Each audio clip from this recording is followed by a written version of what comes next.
delta, the difference between the speed of rotation of the sun's equator and the speed of rotation of the sun at the pole, has over time, these last 11,802 years now, gotten us to a point where the magnetic lines of flux around the sun are all twisted around themselves, and they've like packed down around the sun the way yarn would be wound down around like a croquet ball, until the yarn from the two poles, so to speak, on your croquet ball meets in the equator.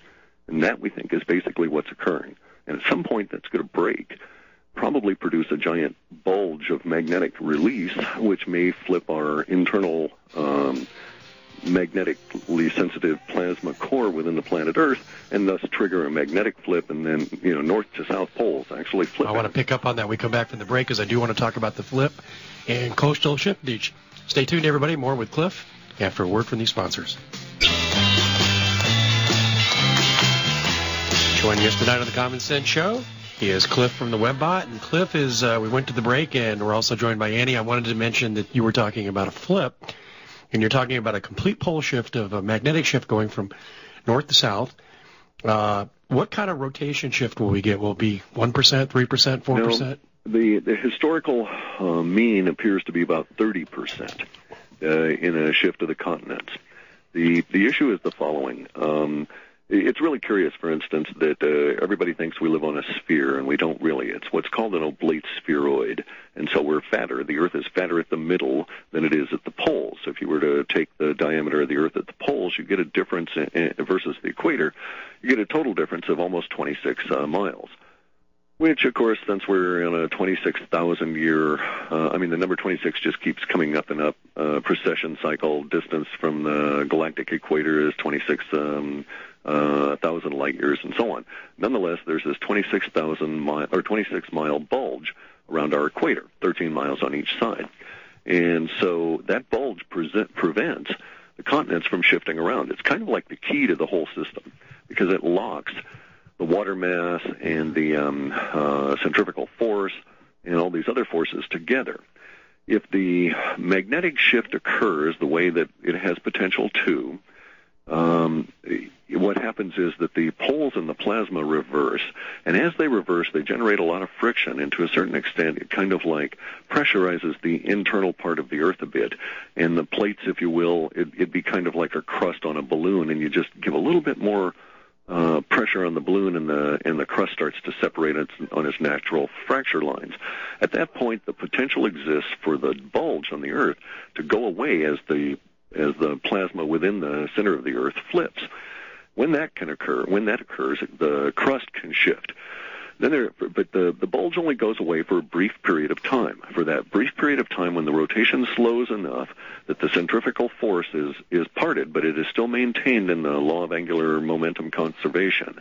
It's just shifted to where we end up in our new rotation, and then it picks up again and a new bulge forms.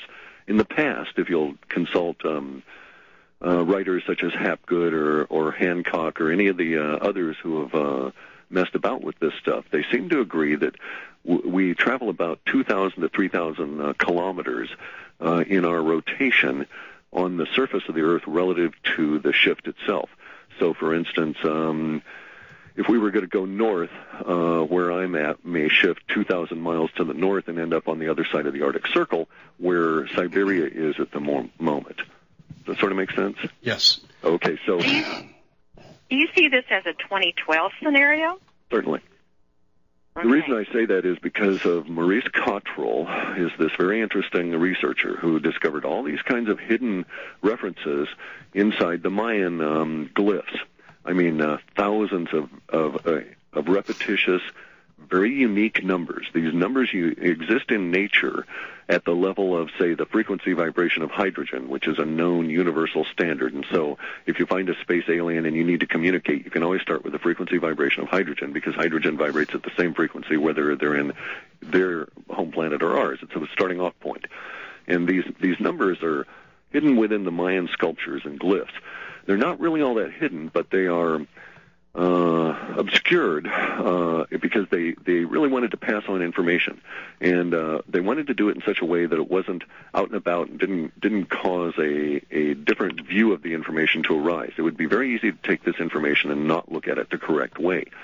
Maurice Cottrell found this information. Patrick Garrell, this other writer and researcher, refined that level of information and corrected some of the errors in Maurice Cottrell's thinking. Maurice Cottrell wrote such things as the Mayan prophecy, the Tutankhamun prophecy, and so on. And see, here's an example of it. The Giza pyramid is in the main pyramid in the Giza plateau, the big bugger there that everybody thinks is associated with the Pharaoh Cheops or Cheops. And so they've named it that. It is aligned on a north-south axis that is just phenomenally accurate. We cannot align buildings as accurate today as that one is aligned. Yet, even though they had that level of precision, the sides of the pyramid are not the same. In other words, the north-south, the sides that face north and south are the same to each other, but they are different from the sides that face east to west. And the difference between those two is exactly the same representational, irrational number that is the difference between the North Pole measurement of the Earth, the polar measurement of the Earth versus the equatorial. So they were encoding some information. They were saying, we know that that we live on an oblate spheroid, not an actual sphere. We know about the equatorial bulge, and here's proof of it. We are putting it in this big pyramid so you can't mistake it. And you just keep going on and on and on about these kind of things. For instance, there is a measurement called an Egyptian inch. If you start at a particular point that everybody accepts as valid, and you count the number of inches in the Cheops pyramid, and you make one Egyptian inch equal a year, guess when it ends? The little tunnel ends in the year 2012. And so you find that there, and then you go and you find the same thing kind of in the Mayan pyramids and their glyphs, only they took a much more direct route. Their pyramid city of the universe, which has the pyramid of the sun and the pyramid of the moon, also has in it buildings that are at the exact level in a ratio between the building and the pyramid of the sun as are the planets of our solar system and our sun. So they're saying each of these buildings represents one of the planets.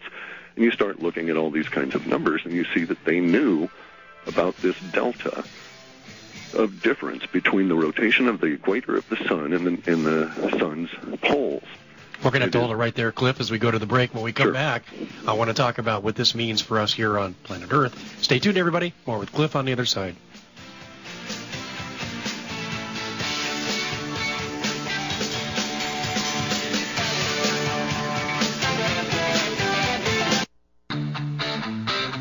Welcome back, everybody. You're joined by Dave and Annie. We're co-hosting the Common Sense Show tonight. Our very special guest is Cliff from the Webbot.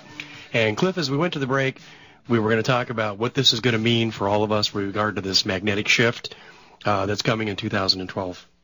Yeah, if you want to go up to our site at halfpasthuman.com and scroll down about, just a little bit below a presentation page, you'll find a link for some of the material that we've been discussing and some graphics that illustrate a lot better than I can describe it.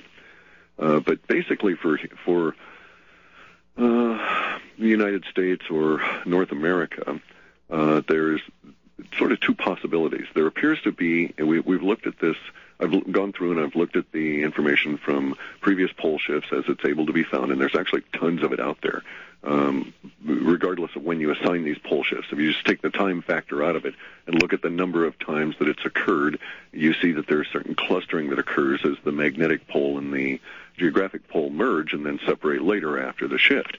And so I've made some conclusions which may be valid. One of them appears to be that the location of the Giza Plateau is very significant because that appears to be the center of the land masses at the current stage. Yes.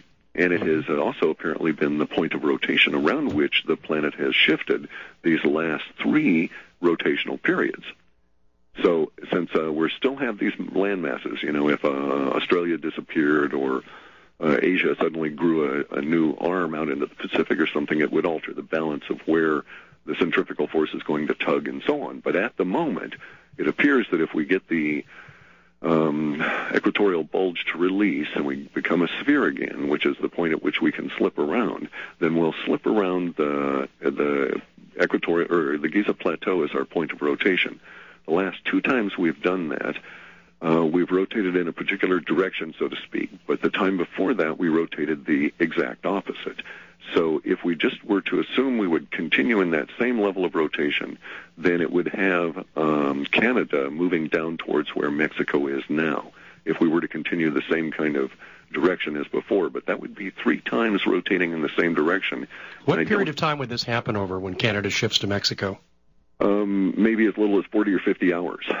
You know, because it leads to a question I have, and I think this speaks to the impact of what this means for all of us, if this does indeed come to pass, as you're indicating it might. I remember reading about a woolly mammoth that was found encased in ice, totally out of its environment in Siberia, with undigested vegetation in its stomach, and it's been theorized it was part of the last pole shift. Do you know anything about that? Sure. Oh, there's tons of information that goes just to that effect, that the last pole shift moved Siberia into what is the frozen zone of the Arctic Circle.